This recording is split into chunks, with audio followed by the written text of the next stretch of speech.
Josua, hoofstuk 10. En toe Adoni-Sedek, die koning van Jerusalem, hoor dat Josua Ai ingeneem en dit met die banvloek getref het, soos hy met Jerigo en sy koning gedoen het, so het hy met Ai en sy koning gedoen, en dat die inwoners van Gibeon vrede gesluit het met Israel en in hulle midde was, het hulle baie bevrees geword, omdat Gibeon 'n groot stad was, soos een van die koningsstede, en omdat hy groter as Ai en al sy manne helde was. Adoni-Sedek, die koning van Jerusalem, stuur toe na Hoham, die koning van Hebron, en na Piriam, die koning van Jarmut, en na Jafia, die koning van Lagis, en na Deber, die koning van Eglon, om te sê: Trek na my toe op en help my, dat ons Gibeon kan verslaan, omdat hy met Josua en met die kinders van Israel vrede gesluit het. So het dan die 5 Amoritiese konings vergader en opgetrek, die koning van Jerusalem, die koning van Hebron, die koning van Jarmut, die koning van Lagis, die koning van Eglon, hulle en al hul leermagte, en hulle het Gibeon beleer en daarteen geveg. Maar die manne van Gibeon het na Josua gestuur in die laar van Gilgal om te sê: Trek u hande nie af van u dienaars nie, kom gou op na ons toe en verlos ons en help ons, want al die konings van die Amorite wat die gebergte bewoon, het hulle teen ons verenig. Daarop het Josua opgetrek uit Gilgal, hy en al die weerbare manskappe en al die dapper helde met hom saam. En die Here het aan Josua gesê: Wees nie bevrees vir hulle nie, want ek gee hulle in jou hand. Niemand van hulle sal voor jou standhou nie.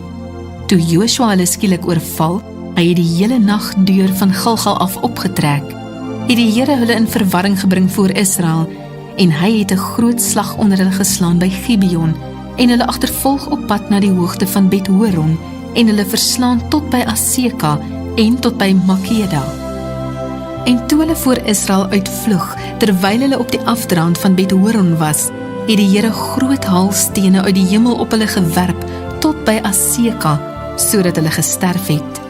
Daar het meer gesterf deur die haalstene as wat die kinders van Israel met die swaard doodgeslaan het. Toe het Josua met die Here gespreek op die dag dat die Here die Amorite aan die kinders van Israel oorgegee het, en voor die oë van Israel gesê: Son, staan stil in Gibeon, en maan in die dal van Ajalon. Toe staan die son stil, en bly die maan staan totdat die volk hulle gewreek het op hulle vyande. Staan dit nie geskrywe in die boek van die opregte nie? En die son het bly staan in die middel van die hemel, en het hom nie gehaas om onder te gaan nie, omtrent 'n volle dag.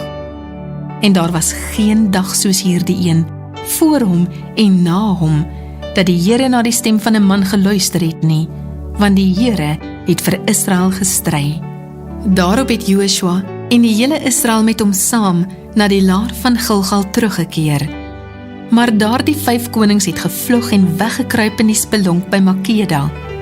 Toe aan Josua geboodskap en gesê is: Die 5 konings is gevind, hulle kruip weg in die spelonk by Makeda, het Josua gesê: Rol groot klippe teen die ingang van die spelonk en stel manne daarby aan om hulle te bewaak. Maar julle moenie bly staan nie, jaag julle vyande agterna en sny hulle agterhoede af. Laat hulle nie toe om in hulle stede in te kom nie, want die Here julle God gee hulle in julle hand. En toe Josua en die kinders van Israel hulle heeltemal verslaan het met 'n baie groot slag, totdat hulle vernietig was, en enkele uit hulle vry geraak en in die versterkte stede ingegaan het, het al die manskappe by die laar by Josua behoue teruggekom in Makeda. Niemand het teen die kinders van Israel sy tong verroer nie. Daarop sê Josua: Maak oop die ingang van die spelonk en bring hierdie 5 konings uit die spelonk uit na my toe. Hulle het so gedoen en die 5 konings uit die spelonk na hom gebring: die koning van Jerusalem, die koning van Hebron, die koning van Jarmut, die koning van Lagis, die koning van Eglon. En toe hulle die konings uitgebring het na Josua, roep Josua al die manne van Israel en sê aan die aanvoerders van die krygsmanne wat met hom saamgetrek het: Kom nader, sit julle voete op die nekke van hierdie konings. En hulle het nader gekom en hul voete op hulle nekke gesit. En Josua sê vir hulle: Wees nie bevrees of verskrik nie. Wees sterk en vol moed, want so sal die Here met al julle vyande doen, teen wie julle sal veg. En daarna het Joshua hulle neergeslaan en hulle gedood, en hulle aan 5 pale opgehang, en hulle het aan die pale bly hang, tot die aand toe. En teen sonsondergang het Joshua bevel gegee om hulle van die pale af te haal en in die spelonk te gooi waarin hulle weggekruip het. En hulle het groot klippe voor die ingang van die spelonk gepak, wat vandag nog daar is. Daardie dag het Joshua ook Makeda ingeneem en dit met die skerpte van die swaard verslaan, en sy koning, die stad self en al die siele wat daarin was, het hy met die banvloek getref, sonder iemand te laat oorbly wat vry geraak het. En met die koning van Makeda het hy gedoen, net soos met die koning van Jerigo. Toe trek Joshua oor en die hele Israel met hom saam van Makeda na Libna, om met Libna oorlog te voer. En die Here het dit ook met sy koning in die hand van Israel gegee, en hy het dit verslaan met die skerpte van die swaard en al die siele wat daarin was. Hy het niemand daarin laat vry raak nie. En hy het met sy koning gedoen, net soos met die koning van Jerigo. Toe trek Joshua oor en die hele Israel met hom saam van Libna na Lagis, om dit te beleer en daarteen te veg. En die Here het Lagis in die hand van Israel gegee, sodat hy dit ingeneem het op die 2de dag, en dit met al die siele wat daarin was, met die skerpte van die swaard verslaan het, net soos hy met Libna gedoen het. Toe trek Horam, die koning van Geser, op om Lagis te help, maar Joshua het hom en sy volk verslaan, totdat daar niemand van hom was wat vry geraak het nie. Daarop trek Joshua oor en die hele Israel met hom saam, van Lagis na Eglon, om dit te beleer en daarteen te veg. En hulle het dit ingeneem op dieselfde dag, en dit verslaan met die skerpte van die swaard, en al die siele wat daarin was, het hy op dieselfde dag met die banvloek getref, net soos hy met Lagis gedoen het.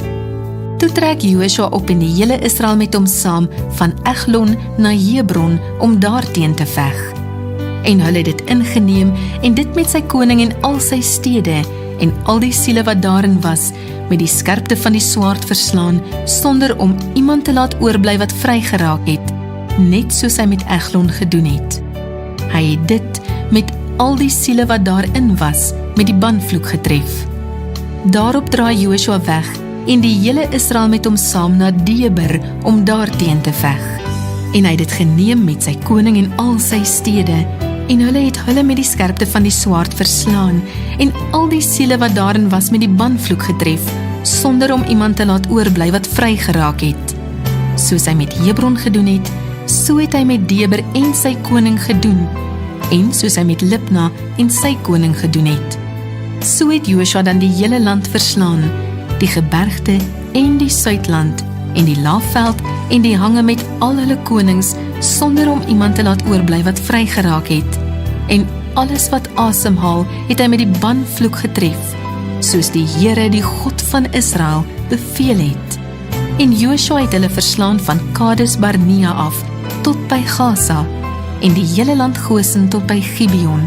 En al hierdie konings met hulle land, het Joshua in een slag geneem, omdat die Here, die God van Israel, vir Israel gestry het. Daarna het Joshua en die hele Israel met hom saam na die laar van Gilgal teruggegaan.